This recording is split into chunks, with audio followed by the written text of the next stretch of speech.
Bienvenidos a leer toda la Biblia. Junio 7, Primera de Reyes, capítulo 2, verso 1 al capítulo 3, verso 2. Cuando ya se acercaba el momento de morir, el rey David le dio el siguiente encargo a su hijo Salomón. Yo voy camino al lugar donde todos partirán algún día. Ten valor y sé hombre. Cumple los requisitos del Señor tu Dios y sigue todos sus caminos. Obedece los decretos, los mandatos, las ordenanzas y las leyes que están escritos en la ley de Moisés, para que tengas éxito en todo lo que hagas y donde quiera que vayas. Si lo haces, el Señor cumplirá la promesa que me hizo cuando me dijo, si tus descendientes viven como debe ser y me siguen fielmente con todo el corazón y con toda el alma, siempre habrá uno de ellos en el trono de Israel. Además, tú ya sabes lo que me hizo Joab, hijo de Sarvia, cuando mató a mis dos comandantes del ejército, a Abner, hijo de Ner, y a Amasa, hijo de Jeter. Él fingió que fue un acto de guerra, pero estábamos en tiempo de paz, con lo cual manchó con sangre inocente su cinto y sus sandalias. Haz con él lo que mejor te parezca, pero no permitas que envejezca y vaya a la tumba en paz. Sé bondadoso con los hijos de Barzilai de Galaad. Haz que sean invitados permanentes en tu mesa, porque ellos me cuidaron cuando yo huía de tu hermano Absalón. Acuérdate de Simei, hijo de Gera, el hombre de Baurim, de la tribu de Benjamín. Él me maldijo con una maldición terrible cuando yo escapaba hacia Mahanaim. Cuando vino a verme al río Jordán, yo le juré por el Señor que no lo mataría, pero ese juramento no lo hace inocente. Tú eres un hombre sabio y sabrás cómo darle una muerte sangrienta. Luego David murió y fue enterrado con sus antepasados en la ciudad de David. David reinó en Israel durante 40 años, 7 de ellos en Hebrón y 33 en Jerusalén. Salomón lo sucedió y se sentó en el trono de David, su padre, y su reino se estableció firmemente. Cierto día Adonías, cuya madre era Agit, fue a ver a Betsabé, la madre de Salomón. ¿Vienes en son de paz?, le preguntó Betsabé. Sí, contestó él, vengo en paz. Quiero pedirte un favor. ¿De qué se trata?, le preguntó ella. Él contestó, como sabes, el reino me correspondía a mí. Todo Israel quería que yo fuera el siguiente rey, pero todo cambió y el reino pasó a mi hermano porque el Señor así lo quiso. Ahora solo tengo un favor que pedirte, no me lo niegues. ¿De qué se trata?, preguntó ella. Él contestó, habla con el rey Salomón de mi parte, porque yo sé que él hará cualquier cosa que tú le pidas. Dile que me permita casarme con Abisag, la muchacha de Sunem. Está bien, respondió Betsabé, le hablaré al rey por ti. Entonces Betsabé fue a ver al rey para hablarle en nombre de Adonías. El rey se levantó de su trono para recibirla y se inclinó ante ella. Cuando volvió a sentarse en su trono, ordenó que trajeran un trono para su madre y ella se sentó a la derecha del rey. Tengo un pequeño favor que pedirte, le dijo ella. Espero que no me lo niegues. ¿De qué se trata, madre mía?, preguntó el rey. Tú sabes que yo no te lo negaré. Entonces permite que tu hermano Adonías se case con Abisag, la muchacha de Sunem, contestó ella. ¿Cómo es posible que tú me pidas que entregue a Abisag en matrimonio a Adonías?, preguntó el rey Salomón. Sería lo mismo que pedirme que le dé el reino. Tú sabes que él es mi hermano mayor y que tiene de su lado al sacerdote Abiatar y a Joab, hijo de Sarvia. Entonces el rey Salomón hizo un juramento delante del Señor diciendo, que Dios me hiera e incluso me mate si Adonías no ha sellado su destino con esta petición. El Señor me ha confirmado y me ha puesto en el trono de David, mi padre. Él ha establecido mi dinastía, tal como lo prometió. Por lo tanto, tan cierto como que el Señor vive, Adonías morirá hoy mismo. Entonces el rey Salomón le ordenó a Benaía, hijo de Joiada, que lo ejecutara, y Adonías murió. Luego el rey dijo al sacerdote Abiatar, regresa a tu casa en Anatot. Mereces morir, pero no voy a matarte ahora porque tú cargaste el arca del Señor soberano para David, mi padre, y estuviste con él en todas sus dificultades. De ese modo Salomón expulsó a Abiatar del cargo de sacerdote del Señor, y así se cumplió la profecía que el Señor había dado en Silo acerca de los descendientes de Elí. Joab no se había unido anteriormente a la rebelión de Absalón, pero sí se había sumado a la rebelión de Adonías. Así que, al enterarse de la muerte de Adonías, corrió a la carpa sagrada del Señor y se agarró de los cuernos del altar. Cuando se lo informaron al rey, Salomón mandó a Benaía, hijo de Joiada, a ejecutarlo. Benaía fue a la carpa sagrada del Señor y le dijo a Joab, el rey te ordena que salgas. Pero Joab respondió, no, aquí moriré. Entonces Benaía regresó a ver al rey y le informó lo que Joab había dicho. Haz lo que él pide, respondió el rey. Mátalo allí junto al altar y entiérralo. Así se borrará de la familia de mi padre la culpa de los asesinatos sin sentido que cometió Joab. El Señor le cobrará las muertes de los 2 hombres que eran más justos y mejores que él, ya que mi padre no sabía nada de las muertes de Abner, hijo de Ner, comandante del ejército de Israel, y de Amasa, hijo de Jeter, comandante del ejército de Judá. Que Joab y sus descendientes sean por siempre culpables de la sangre de ellos, y que el Señor conceda paz a David, a sus descendientes, a su dinastía y a su trono para siempre. Entonces Benaía, hijo de Joiada, volvió a la carpa sagrada y mató a Joab, y fue enterrado junto a su casa en el desierto. Después el rey nombró comandante del ejército a Benaía en lugar de Joab, y puso al sacerdote Sadoc en lugar de Abiatar. Luego el rey mandó llamar a Simei y le dijo: construye una casa aquí en Jerusalén y vive en ella, pero no salgas de la ciudad por ningún motivo. Pues el día que salgas y pases el valle de Cedrón, ciertamente morirás y tu sangre volverá sobre tu propia cabeza. Simei respondió: tu sentencia es justa. Haré todo lo que mi señor el rey mande. Por lo tanto, Simei vivió en Jerusalén un largo tiempo. Sin embargo, 3 años después, 2 esclavos de Simei se fugaron a Gat, donde reinaba Aquís, hijo de Maaca. Cuando Simei supo dónde estaban, ensilló su burro y fue a Gat a buscarlos. Una vez que los encontró, los llevó de regreso a Jerusalén. Salomón se enteró de que Simei había salido de Jerusalén, que había ido a Gat y regresado. Así que el rey lo mandó llamar y le preguntó: ¿no te hice jurar por el Señor y te advertí que no salieras a ninguna parte, o de lo contrario morirías? Y tú respondiste: la sentencia es justa, haré lo que mandes. Entonces, ¿por qué no cumpliste tu juramento al Señor ni obedeciste mi orden? El rey también le dijo: seguramente recordarás todas las maldades que le hiciste a mi padre David.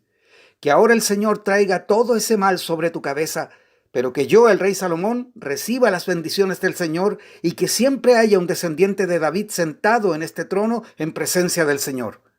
Entonces, por orden del rey, Benaía, hijo de Joiada, llevó a Simei afuera y lo mató. De ese modo el reino quedó afianzado en manos de Salomón. Salomón hizo una alianza con el faraón rey de Egipto y se casó con una de sus hijas. Se la llevó a vivir a la ciudad de David mientras terminaba de construir su palacio, el templo del Señor y la muralla que rodeaba la ciudad. En ese tiempo el pueblo de Israel sacrificaba sus ofrendas en los lugares de culto de la región, porque todavía no se había construido un templo en honor al nombre del Señor. Hechos capítulo 5 versos 1 al 42. Había cierto hombre llamado Ananías quien, junto con su esposa Safira, vendió una propiedad y llevó solo una parte del dinero a los apóstoles, pero afirmó que era la suma total de la venta. Con el consentimiento de su esposa se quedó con el resto. Entonces Pedro le dijo: Ananías, ¿por qué has permitido que Satanás llenara tu corazón?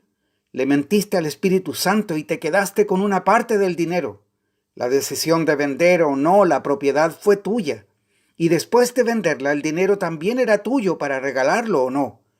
¿Cómo pudiste hacer algo así? No nos mentiste a nosotros sino a Dios. En cuanto Ananías oyó estas palabras, cayó al suelo y murió.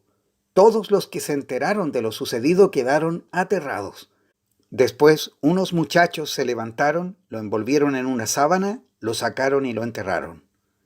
Como 3 horas más tarde entró su esposa sin saber lo que había pasado. Pedro le preguntó: ¿fue este todo el dinero que tú y tu esposo recibieron por la venta de su terreno? Sí, contestó ella, ese fue el precio.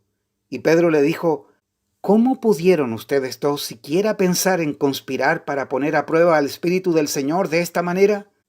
Los jóvenes que enterraron a tu esposo están justo afuera de la puerta, ellos también te sacarán cargando a ti.